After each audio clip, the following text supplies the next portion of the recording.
नमस्कार, स्वागत है आपका इंडिया डेली के इस खास कार्यक्रम नापाक में और मैं हूं आपके साथ ऋतु। आज बात करेंगे उस पाकिस्तान की जो अपनी नाकामियों, सियासत और कर्ज के जाल में खुद ही उलझ चुका है। नापाक पाकिस्तान वो वही देश जो दुनिया के सामने मासूम बनने का ड्रामा करता है, पर अंदर से गंदगी, धोखा और हिंसा की फैक्ट्री चलाता है, जो शांति का नारा लगाकर प्रदेश में आग भड़काता आया है, आज उसी आग की लपटों में जल रहा है। आज के शो में हम ना सिर्फ बात करेंगे बल्कि हम सबूत भी दिखाएंगे। वीडियो, दस्तावेज और लोगों की आवाजों के साथ हम खोलेंगे उस नकाब को जिसे पाकिस्तान सालों से पहना बैठा हुआ है। हम दिखाएंगे कि कैसे उसकी हर नापाक हरकत, उसकी हर साजिश आखिरकार उसी को घेर कर रह जाती है। खुद उसकी आवाम ने आईना दिखा दिया है। नापाक ये वो मंच है जहां सच बोलना सिर्फ पेशा नहीं, जिम्मेदारी है, और इस जिम्मेदारी को निभाने में हम कभी नर्म नहीं पड़ते। तो हो जाइए तैयार, क्योंकि आज फिर हम खोलेंगे नापाक पाकिस्तान के सच की किताब, उसे काटेंगे और उड़ाएंगे उसकी धज्जियां। तो चलिए शुरुआत करते हैं नापाक की सच्चाई से।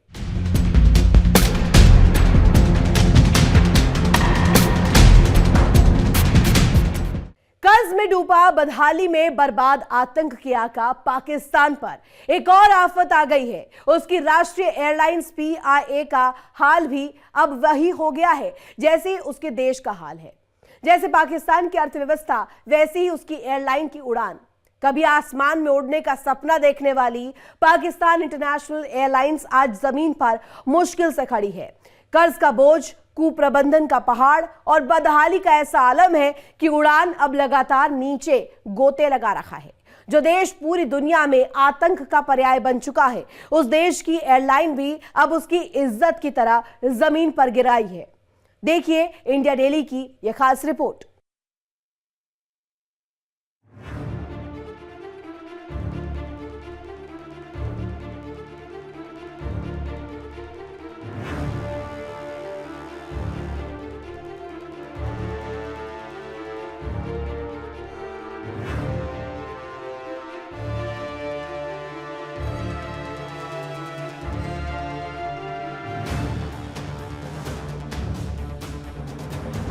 कंगाल पाकिस्तान, जहां सरकारी खजाना अब कर्ज और उधार की सांसों पर टिका हुआ है।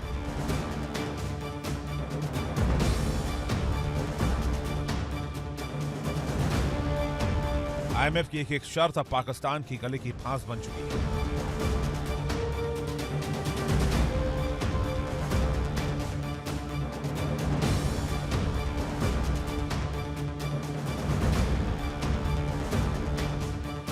एक तरफ महंगाई की आग, दूसरी तरफ कर्ज का पहाड़ और तीसरी तरफ सरकारी संस्थानों का बुरा हाल।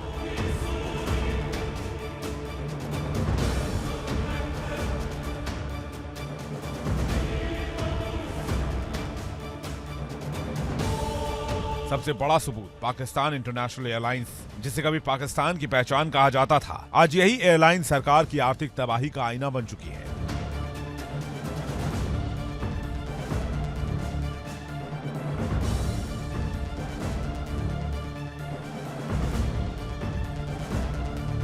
एक वक्त था जब पीआईए दुनिया की बेहतरीन एयरलाइंस में गिनी जाती थी, लेकिन अब हालात इतने बुरे हैं कि ऑपरेशंस पर ताला लगने की नौबत आ गई है।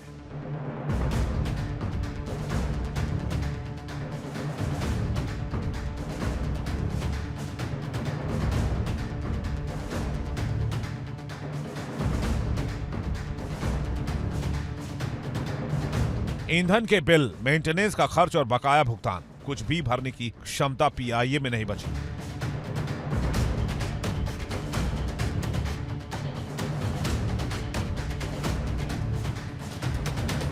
देश भर में पीआईए की उड़ानें पूरी तरह ठप हो चुकी हैं, क्योंकि एयरक्राफ्ट इंजीनियर्स ने फ्लाइट्स के लिए एयर वर्दिनेस क्लियरेंस देना बंद कर दिया है।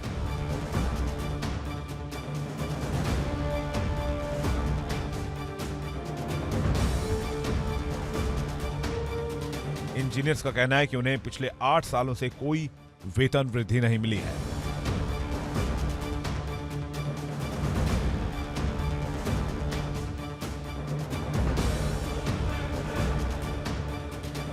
मेरा नाम आसिफ अली है। आसिफ साहब क्या करते हैं आप? यार मैं पीआई में इंजीनियर हूँ।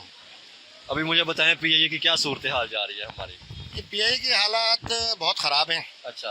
और जैसे पूरे मुल्क की हालात जिस तरह आप देख रहे हैं इसी तरह पीआई एक बहुत अच्छा बेहतरीन इदारा था जिसने कई एयरलाइंस को खड़ा किया था, बड़ी बड़ी एयरलाइंस को। मैं 88 से पीआई में हूँ अच्छा। और अभी मैंने VSS लिया, वॉलंटरी सेपरेशन स्कीम मैंने अवेल की पीआई के हालात को देखते हुए। तो पीआई की हालत ये है, मैं आपको सिंपल अब ये बताऊँ, हमारे पास रूट तो हैं दुनिया के, जहाज़ नहीं है। अच्छा। 18 जहाज़ों पे पीआई ऑपरेट कर रही है। सही। हम दुबई एक फ़्लाइट ऑपरेट करते हैं डेली, जबकि Emirates Dubai Karachi 6 flights operate करती है। और अब मैं आपको क्या बताऊं, ये बहुत लंबी कहानी है। सर ये बताएं ना थोड़ा सा क्राइसिस लोगों को बताएं ना सर, क्राइसिस ऐसे कैसे, क्योंकि आपको पता है एयरलाइन ऐसी होती है जो हमारे मुल्क की जो है इकोनॉमी में GDP में कंट्रीब्यूशन करती है। आज जो है सर हमारा मुल्क जो है हम अपने पीआईए के अदारे को ही हमने प्राइवेट सर कर दिया। बिल्कुल आप सही कह रहे हैं। पीआईए जैसे कि मैंने आपको बताया एक बेहतरीन इदारा था मुल्क की इकनॉमी में, तो ये अपना हेल्प करता था और पार्टिसिपेट करता था, मगर पीआईए पूरी दुनिया में जो है पाकिस्तान को रिप्रेजेंट करता था, पाकिस्तान पहचाना जाता था पीआईए की वजह से। मगर पीआईए, अब मैं आपको देखें एक मिसाल दे रहा हूँ सिंपल, सही कि पीआईए वो वाहिद इदारा है जो कमर्शियल नहीं है, ये लोगों को पता ही नहीं है। पीआईए सारी ज़िंदगी मिनिस्ट्री ऑफ डिफेंस के अंडर कॉर्पोरेट काम करता रहा और लोग उससे एक्सेप्ट करते हैं कि कमर्शियल इदारे की जो है ना वो आउटपुट दे। ये पॉसिबल नहीं है। थोड़ा अर्सा पहले निकाल के उसको फिर इन्होंने क्या किया कि सेनेट की स्टैंडिंग कमेटी के हवाले कर दिया। अब हालत ये है कि पीआईए में जहाज़ 18 हैं और जबकि GM और डायरेक्टर्स 60 से ज़्यादा हैं। तो सुना आपने पीआईए की हालत। पीआईए में जहाज 18 हैं, लेकिन हैरानी की बात यह है कि जनरल मैनेजर और डायरेक्टर की संख्या 60 से भी ज्यादा है।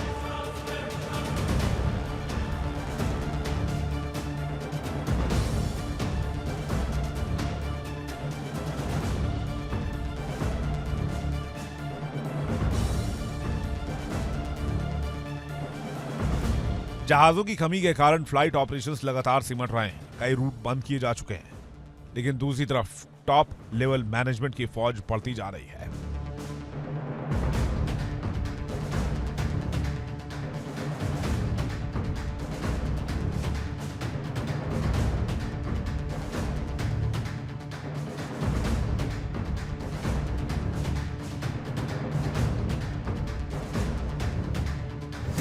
जैसे एक मिसाल मैं आपको दे रहा हूँ, हज ऑपरेशन पीआईए करती है, मगर हज ऑपरेशन के जितने पैसे वो गवर्नमेंट ऑफ पाकिस्तान ले जाती है, पीआईए को एक पैसा नहीं मिलता। वो करते हैं ऑपरेट। और जबकि दूसरी एयरलाइंस में जब आप जाते हैं, एमिरेट्स वगैरह में आप हज पैकेज लेते हैं, मगर उनको पे करते हैं आप एयरलाइन के टिकट्स, हमें कुछ भी नहीं मिलता, ज़ीरो मिलता है। 96 से लेके आज तक टिल 2023 आप सुन के हैरान होंगे, पीआईए के एम्प्लॉइज़ की सैलरीज ही रिवाइज नहीं हुई हैं। सैलरी रिवाइज हो रही है। हमने पिछले दिनों सुना था 1 साल पहले कि पीआईए के मुलाजमीन को निकाला जा रहा है। जी बिल्कुल आप सही कह रहे हैं। और डेली वेजिस वाले जिनकी तनख्वाह सिर्फ 28,000 थी, उन लोगों को निकाला है। जो बेचारे निहायत गरीब लोग थे, किराए के मकानों में रहते थे, लाइबिलिटी, उनको निकाला है। जबकि जो पीआई पे असल बोझ है, पीआई की मैनेजमेंट, डायरेक्टर और GMs जो लाखों में तनख्वाहें ले रहे हैं और लाखों रुपए के OCS लगाते हैं बाहर जाके, वहाँ OCS लगाते हैं जहाँ पीआई ऑपरेट ही नहीं करती, वहाँ पे जाते हैं। उसके अलावा और पीआई की मेडिकल फैसिलिटीज़ अवेल करते हैं। जो ऑपरेशंस जो यहाँ पे ट्रीटमेंट हो सकता है वो जाके न्यूयॉर्क कराते हैं, 12-12 लाख डॉलर्स में करवाते हैं। यही पीआई की असल बर्बादी की वजह है भाई। पीआईए का मसला ये है कि पीआई के बोर्ड ऑफ डायरेक्टर्स वो हैं जो आप सुन के हैरान होंगे, दुनिया में बोर्ड ऑफ डायरेक्टर्स वो होते हैं जो शेयर होल्डर्स होते हैं। ऐसे ही है। पीआईए के किसी भी डायरेक्टर का एक भी रुपया पीआई में नहीं लगा हुआ, तो उसके घर से क्या जा रहा है, समझे? जिसके घर से लगा होगा उसको फिक्र होगी मैंने अपने घर को बेहतर करना है। बाहर से आके मैकडोनल्ड, KFC, यूफोन, टेलीनॉर ये कमा रहे हैं हमारे मुल्क में। हमारे जो इदारे हैं शानदार, वो बैठ गए हैं। पीआईए के संकट ने न केवल एयरलाइन की प्रतिष्ठा को झटका दिया है, बल्कि देश के आंतरिक और अंतर्राष्ट्रीय हवाई यात्रा को भी प्रभावित किया है।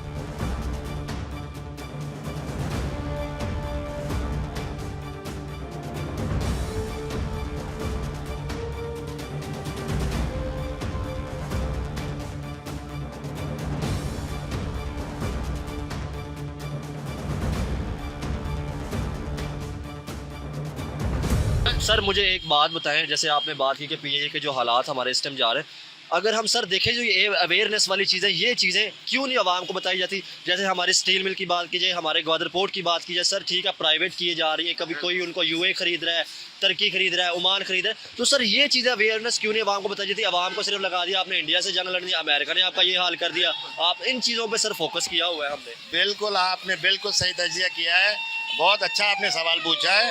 देखिए बात यह है, अब ये जो एक नस्ल आई है ना, जो इदारे चला रही है, ये मेरी नज़र में एक नालायक, निखट्टू और ये काम चोर किस्म के, देखें बड़े बना गए चीज़ें, इदारे बने बनाए इनको दे गए, ये उन इदारों को आगे नहीं चला सके। जो नालायक औलाद होती है ना, वो कहती है यार बाप की प्रॉपर्टी बेचो, अपनी जेब भरो, खाओ पियो, खानदान भाई बहन सब जाए भाड़ में। भाई बहन आप हम सब हैं पाकिस्तानी, जिसको हम फैमिली कहते हैं। ये कहते हैं इनकी सबके बच्चे बाहर हैं, इनकी नेशनलिटीज़ बाहर की हैं, ये आज यहाँ से रिज़ाइन करते हैं, रिटायर होते हैं, दूसरे दिन ये बाहर चले जाते हैं, यहाँ रहना पसंद नहीं करते। तो यही वजह है कि यहाँ पे वो लोग रखे जाएं, एक तो मेरिट पे रखे जाएं, उनके इंटरव्यूज़ हों, अगर वो उस अपनी फील्ड से क्वालिफाइड है, काम जानता है, तो उसको रखा जाए। अब पीआई में बहुत सारे इदारे ऐसे हैं, इतने सारे ऐसे नाम है जो मैंने ज़िंदगी में अपनी 32 ईयर्स की सर्विस में सुने नहीं।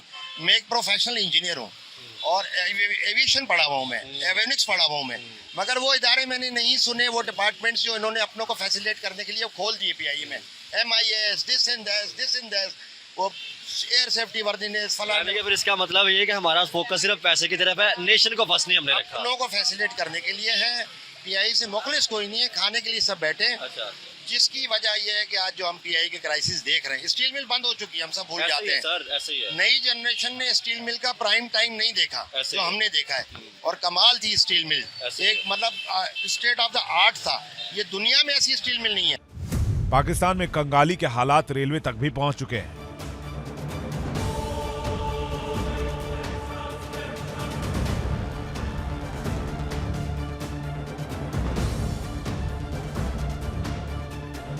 देश की रेल लाइनों की मरम्मत के लिए पैसे तक नहीं बचे, लोकोमोटिव खड़े हैं, इंफ्रास्ट्रक्चर जर्जर है और कर्मचारियों को सैलरी देने में सरकार हाँफ रही है।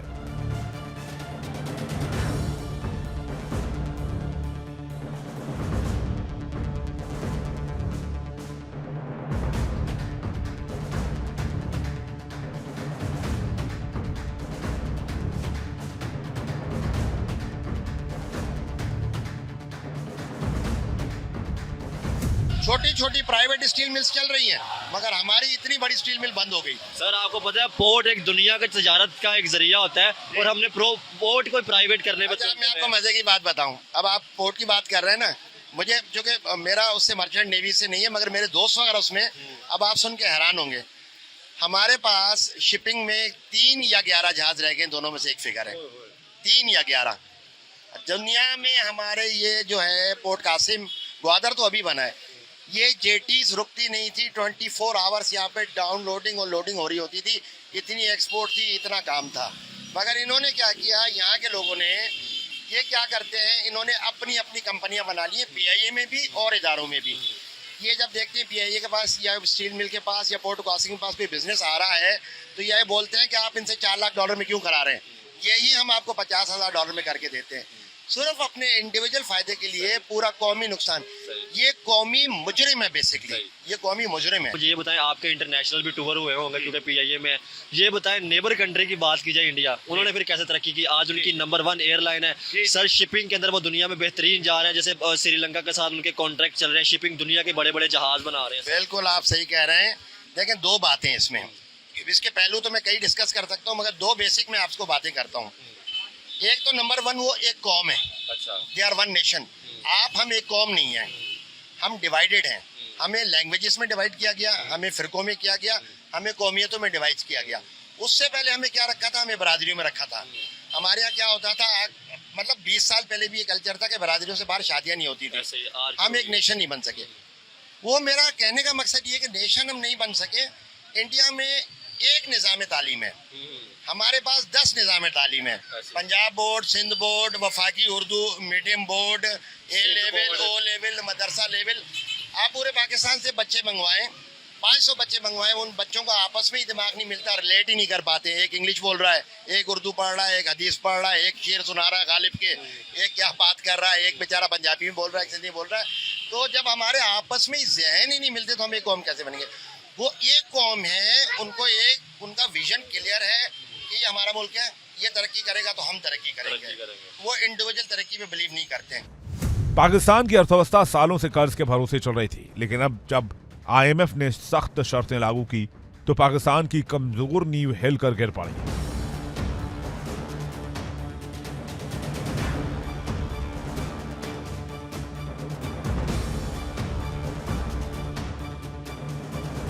सब्सिडी खत्म, टैक्स बढ़ गए और इसका सीधा असर गरीब जनता पर पड़ा है।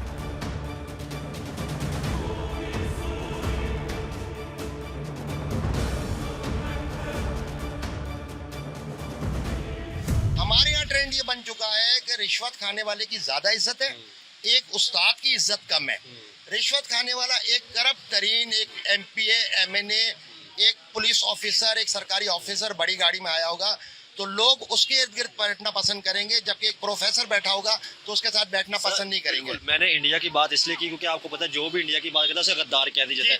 देखें, अगर मेरे साथ घर है तो मैं हमेशा अपने घर को पेंट भी करूंगा, अच्छी गाड़ी भी करूंगा कि यार मेरा नेबर जो है ना वो देखे कि यार ये भी तरक्की। तो सर अगर वो तरक्की करे तो हमने ये क्यों चीजें देख के नहीं सीखी? देखे ना, अब हम देख के नहीं सीख रहे तो इससे बड़ी क्या मिसाल होगी कि हम कितनी पस्ती में। ऐसे ही है, ठीक है ना, दूसरे को आदमी देखता है तो कुछ सीखता है। जैसे यहाँ पे पाकिस्तान में तो ट्रेंड है कि यार पैंट मैंने अच्छी पहनी, गाड़ी मैंने अच्छी ले लिया, गेट मैंने अच्छा लगवाना, लेकिन उनकी पुलिसिया मेरा घर साफ हो, बिलाशक में गली में कचरा फेंक दूं, मोहल्ले वालों की मुझे कोई परवाह नहीं है, बाहर नाली बह रही है, गटर भरा हुआ है, इज्तिमाई एक्शन नहीं है। मैं अपनी AC गाड़ी में बैठा, मुझे न बदबू आई न मुझे कुछ खराब लगा, मैं निकल के चला गया 5 स्टार होटल में। अब पीछे दूसरे सफर कर रहे हैं।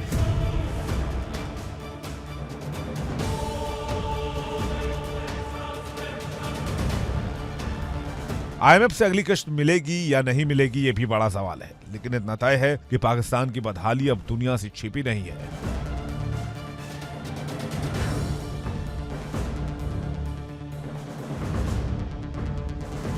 और ये वो सच है जिसे पाकिस्तान की सरकार छिपाने की कोशिश करती आई है।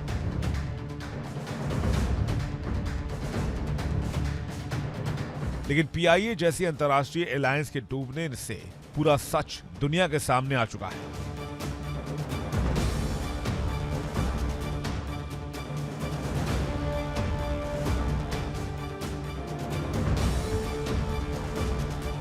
पाकिस्तान की अर्थव्यवस्था ICU में है और अब सिर्फ चमत्कार ही उसे बचा सकता है।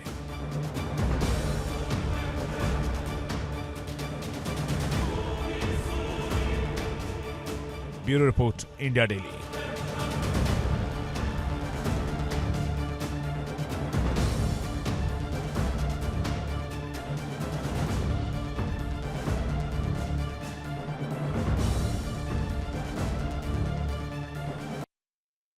आतंक के पालने वाले, आतंकियों को पनाह देने वाले पाकिस्तान की अर्थव्यवस्था इतनी जर्जर हो चुकी है कि अब पाकिस्तान से एक एक कर बड़ी इंडस्ट्री साफ हो रही है। मल्टीनेशनल कंपनियां कारोबार समेटकर पाकिस्तान से बाहर जा चुकी है, लेकिन विदेश में शेखी बघारने में मुनीरबाज नहीं आ रहे।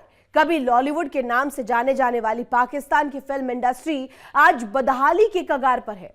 फिल्म निर्माण महंगा, रिटर्न लगभग शून्य, थिएटर बंद होने की कगार पर है और डिजिटल प्लेटफॉर्म भी लोकल कंटेंट में निवेश से पीछे हटते नजर आ रहे हैं। शराफत का चोला ओढ़कर आतंक की दहशत फैलाने वाला पाकिस्तान, आम लोग इसका खामियाजा वहां पर भुगत रहे हैं, लेकिन हमेशा की तरह शहबाज सरकार आंख पर पट्टी बांधे आम जनता पर अत्याचार कर रहे हैं।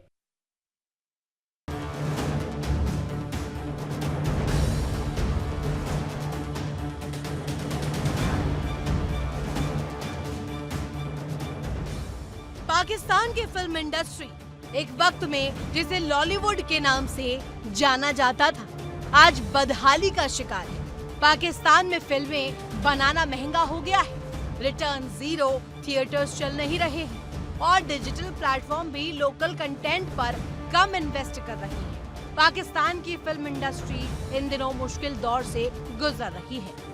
पाकिस्तानी फिल्में अब ज्यादातर बॉलीवुड के ट्रेंड्स और कहानियों की नकल पर टिकी है। बॉलीवुड की बड़ी कामयाबी और ग्लोबल पहचान को देखकर पाकिस्तान की फिल्मों में अक्सर इंडिया की नकल नजर आती है। आप जब इन दोनों के वो अवार्ड्स निकालेंगे ना, आप जब देखेंगे तो अब आप मुझे बताना कि इन दोनों में अब क्या फ़र्क रह गया है। अब आने वाली जो मतलब टाइम होगा ना, तो पाकिस्तान पूरी कोशिश में है कि इंडिया के लेवल पर आ जाए। सही हो गया। हाँ। नहीं तो आप लेकिन हम पीछे कहाँ रह गए? हमारे जो सिनेमाज हैं वो ठीक है, मैं पे रह गए पीछे। अच्छा नहीं, हमारे देखना प्रोडक्शन कोई नहीं है, हमारे प्रोड्यूसर्स कोई नहीं है इस टाइम। सिर्फ हमायूं सईद और फाद मुस्तफ़ा के अलावा कोई प्रोड्यूसर नहीं है पाकिस्तान में। हाँ, वो भी इस सिर्फ वजह वो से, दो हाँ, प्रोड्यूसर हैं, उसके अलावा कोई प्रोड्यूसर नहीं है, कोई डायरेक्शन नहीं है, कोई फिल्म क्या कहते हैं कैमराज वाइज जो है कोई कहाँ पीछे रहे। वो इसलिए है ना क्योंकि जाहिर सी बात है कि बाहर जो होता है वो कहते हैं कि बस हमारी जो चीज़ है ना वो यूनिक होनी चाहिए, ठीक है। और जो पाकिस्तानी है ना वो कहते हैं कॉपी होनी चाहिए। अगर उनकी चीज़ आगे जा रही है ना, आओ हम भी कॉपी करते हैं, हम भी आगे जाएंगे। मेरे ख्याल से अगर वो अपनी थिंकिंग से कुछ लेकर आते हैं ना, तो मे बी इंडस्ट्री आगे जा सकती है। मैं आप क्या पैगाम देना चाहेंगी हमारे क्या कहते हैं फिल्म इंडस्ट्री के हवाले से? फिल्म इंडस्ट्री के बारे से ये कहूँगी कि किसी को कॉपी ना करें, अपने दिमाग से अपनी मेहनत से कुछ लेकर आए नया, जो मतलब देख के हम लोग भी खुश हों और हम लोग भी कहेंगे वाह यार पाकिस्तान ने कुछ किया।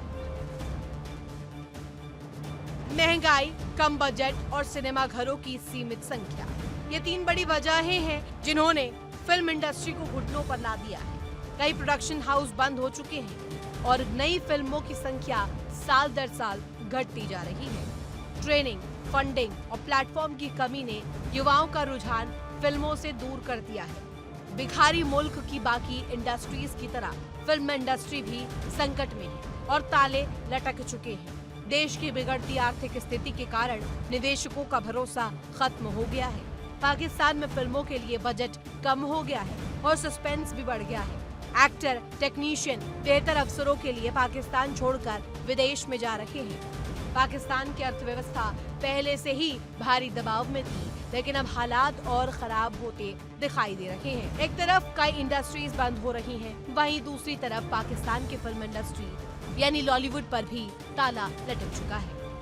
बिल्कुल, अपनी फिल्म को रिस्पेक्ट भी देते हैं और अपने एक्टर्स को भी रिस्पेक्ट देते हैं, और वो लोकल जो बिजनेस है उसको बिजनेस समझ के करते हैं। ठीक है, वहाँ आपको लोन मिल जाता है फिल्म बनाने के लिए। यहाँ पे तो आप इंडस्ट्री कह ही नहीं सकते। नहीं, यहाँ तो आप बैंक अकाउंट नहीं खोल सकते जी। कितने दोस्तों के तो बैंक अकाउंट मैंने खोल के दिए कि मेरा रिसर्च असिस्टेंट है। ठीक है, हालांकि वो म्यूजिशियन है, ठीक वो है। रैपर है, वो आप बताएं मुझे। खोल ही सो कितने सारे इश्यूज हैं हमारे साथ। तो आप लोकल बिजनेस को अगर आपने पुल करना है, फिर एक सबसे बड़ी वजह जो अब सामने आ रही है वो ये है कि फिल्म आप बना रहे हैं मासेस के लिए। मासेस बेचारी देख ही नहीं सकती फिल्म, बिकॉज वो खर्चा नहीं कर सकती। 100-200 से ज़्यादा की टिकट वो अफोर्ड नहीं कर सकती। आपने टिकटें 600 से आपकी टिकट शुरू होती है, जाके 1200-1300 पे ख़त्म होती है। कौन गरीब आदमी या वो आदमी जो महीने के 25,000 से लेके 1 लाख या 2 लाख तक कमा रहा है, वो तो नहीं जाएगा फिल्म देखने। ठीक है ना। और जो एक सर्टन लोग हैं जो सिनेमा जा रहे हैं, मैं कहता हूँ बड़ी बात है वो सिनेमा जा रहे हैं, वो आउट ऑफ लव जा रहे हैं, वो पाकिस्तान की मोहब्बत में पाकिस्तान को सपोर्ट करने जा रहे हैं। अर्थव्यवस्था की गिरावट अब सिर्फ आंकड़ों में नहीं बल्कि जमीनी हकीकत में भी दिखाई देने लगी है। एक समय रोजगार देने वाली कई फैक्ट्रियां आज खामोश हैं, मशीनें रुकी हुई हैं और मजदूर बेरोजगार घरों में बैठे हैं। सबसे बड़ा झटका तब लगा जब पाकिस्तान की इंडस्ट्री, टेक्सटाइल, मैन्युफैक्चरिंग लगभग पूरी तरीके से बंद हो गई। बिजली दरों में बेतहाशा बढ़ोतरी, डॉलर की कीमत आसमान पर और कच्चे माल की कमी ने इसे ठप कर दिया। लेकिन कहानी यहीं खत्म नहीं होती। पाकिस्तान की फिल्म इंडस्ट्री आज दिवालिया होने की कगार पर है। नए प्रोजेक्ट्स नदारद हैं, सिनेमा हॉल खाली पड़े हैं और फिल्म मेकर फाइनेंस के बिना काम शुरू नहीं कर पा रहे।